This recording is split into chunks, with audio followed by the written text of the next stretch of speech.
This time tayo naman ang manunundo ng nanay. Dati tayo ang sumusundo with pamalo.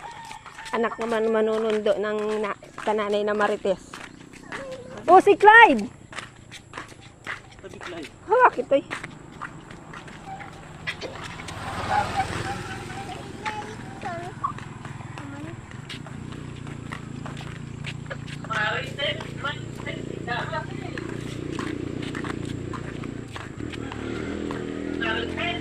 Pinapatanong lang nung ate namin kung magkano ang patakid ng wifi at magpapakabit si ate eh. Abaw, hindi pa nauwi ang nanay namin.